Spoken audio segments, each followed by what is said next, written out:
बराह रास्त ले चलें कौमी असम्बली, जहां पर परवेज खटक इजहार ख्याल कर रहे हैं।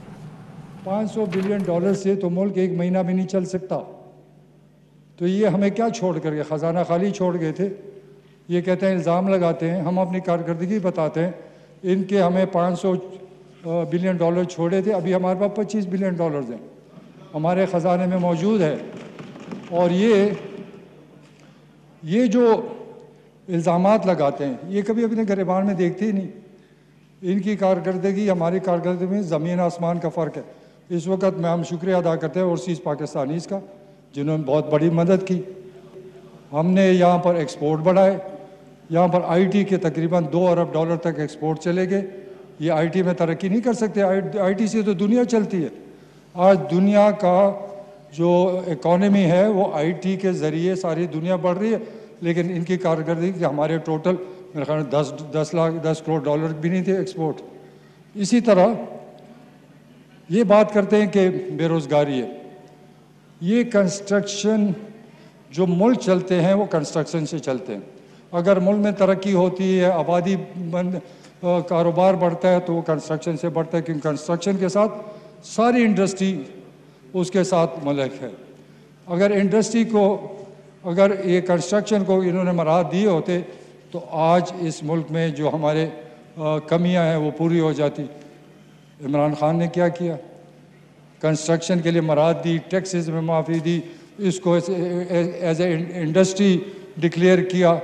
आज हर जगह पर आपकी सीमेंट के कारखाने, आपके बाकी बाज़ार जो कंस्ट्रक्शन से मुताल्लिक़ है, सब चल रहे। तो यही रोज़गार देना होता है, खाली सरकारी नौकरियों से रोज़गार नहीं मिलता।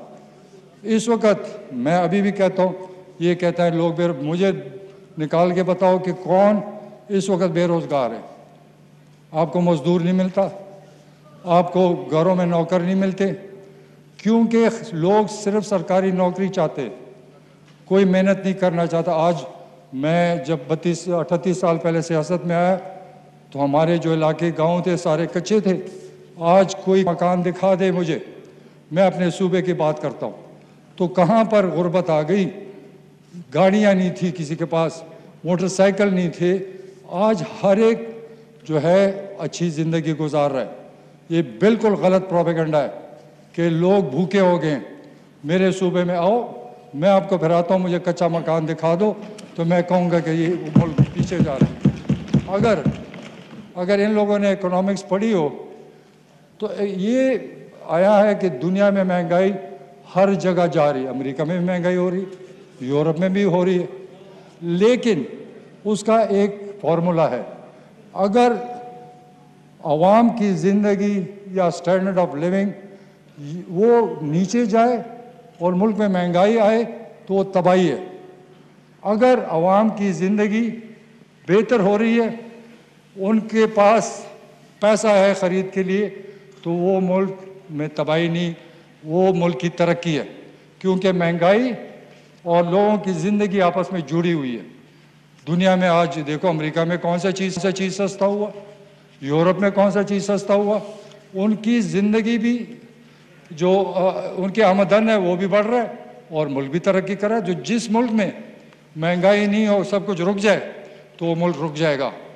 ना कोई उगाएगा, ना कोई इंडस्ट्री चलाएगा और ना कारोबार होगा, तो किस तरह मुल्क चलेगा? ये अजीब फिनोमेना शुरू किया हुआ है कि महंगाई गुर्बत। मैं चैलेंज करता हूँ, आए जाएँ फिरें, मैं अपने सूबे के बात करता हूँ, आए मेरे साथ फिरें, मुझे गरीब पैदा करके दिखा दें, तो फिर मैं कहूँगा कि तुम बड़े सच बोल रहे हो। ये सारा एक ड्रामा है, ये अपोजिशन का एक ड्रामा है और ये ड्रामा नहीं चलेगा। अब लोग समझदार हो गए हैं।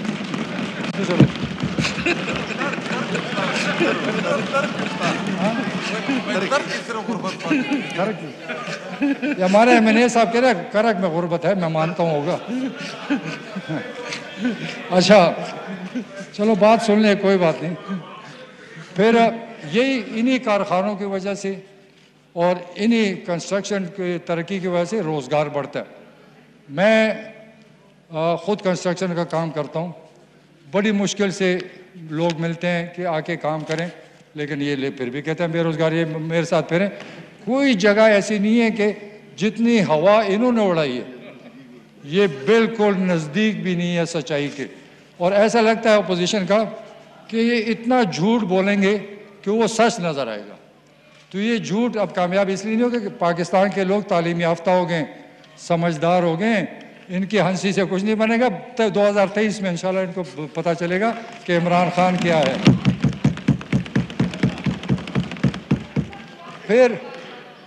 फिर देखें, दुनिया में कोविड आया, सारी दुनिया की इकॉनमी तबाह हुई। हमारे आसपास जो मुल्क हैं उनकी इकॉनमी देखें। अल्लाह का शुक्र है कि इमरान खान ने अच्छे फैसले किए और आज मुल्क की इकॉनमी बेहतर हो रही है। हालांकि हमारी इकॉनमी को डूब जाना चाहिए था। ये अल्लाह का शुक्र है कि इमरान खान के सही फैसलों से पाकिस्तान की इकॉनमी को नुकसान नहीं पहुंचा, थोड़ा बहुत पहुंचा होगा लेकिन वो कंट्रोल में आ रहे हैं। दूसरा, जो फेडरल गवर्नमेंट के बहुत प्रोग्राम आ रहे हैं, एहसास के आ रहे हैं, गरीबों के लिए कामयाब नौजवान प्रोग्राम आ रहा है। और साथ ये कहते हैं कि वो लंगर खाने नहीं खोले। भाई मजदूरों की फिक्र करो, वो कहाँ सोएंगे? जो सड़कों पे सोते थे, जो सड़कों पे बैठे होते थे रात को, गर्मी में सर्दी में। अगर ये बात देखिए, हमने आपकी बातें सुनी। No cross talk please. चलो बिस्मिल्लाह जी, खटक साहब प्लीज।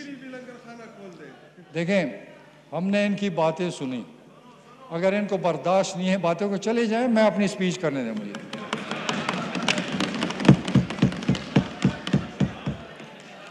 फिर यहाँ एग्रीकल्चर की बात की गई। जितने मराहत एग्रीकल्चर के लिए इस हुकूमत ने दी, क्या किसी ने पहले दी है? इस वक्त जो किसान है उसके लिए 1.5 लाख रुपए हर फसल में बगैर सूद के कर्जा, एक ट्रैक्टर उसको बगैर सूद के मिल सकता है, और एक ज़मींदार के लिए 20 लाख का घर आसान किस्तों के साथ, सूद के साथ मिल सकता है। क्यों इन्होंने क्यों नहीं किया? इनको बहुत तकलीफ़ है कि इमरान खान क्यों कर रहा है, क्योंकि इनका जो बयानिया है वो कहीं नहीं चलेगा, ये बोलते रहेंगे, क्योंकि काफ़िले चलते रहते हैं और बाकी काम होता रहता है।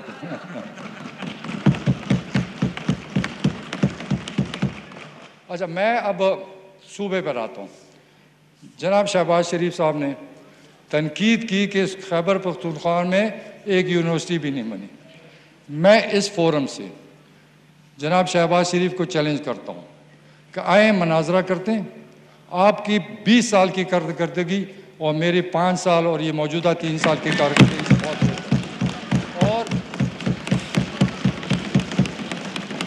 और ये मैं ज़ुबानी नहीं करता, कागज़ लाएं, बताएं आपने क्या किया, हमने क्या किया, और उस वजह क्या है। अगर मियाँ साहब की चुप कर सुने, नहीं, नो क्रॉस टॉक प्लीज। अगर मियाँ साहब की कारकर्दगी अच्छी होती तो पंजाब उसको रिजेक्ट करता, उसको तो रिजेक्ट किया गया है।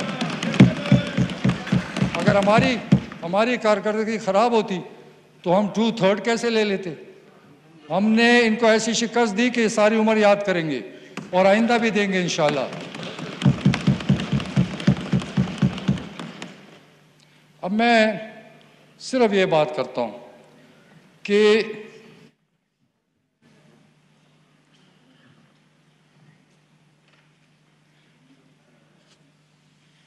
जो मैं अभी बातें करने लगा हूं, जो हमारे सूबे में हमने 5-8 साल से कर रहे हैं, वो ग्राउंड पे मौजूद है। मैं हवाई बातें नहीं करूंगा, जो ग्राउंड पे मौजूद है। तो इसलिए चैलेंज करता हूं कि आकर देखें और फिर उसके बाद थोड़ा शर्मिंदा हों जो आपने हम पर इल्ज़ाम लगाए।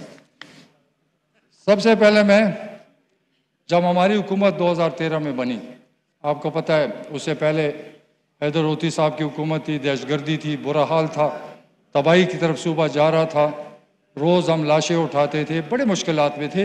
लेकिन फिर अल्लाह ने शुक्र किया कि तकरीबन 1.5-2 साल के बाद अमन आया और हम तरक्की की तरफ चल पड़े। तो हमने क्या किया, जनाब प्राइम मिनिस्टर के सोच और मंशूर के मुताबिक हमने स्टार्ट किया कानून साजी से, क्योंकि जब कानून साजी नहीं होगी तो कोई चीज़ नहीं चलेगी।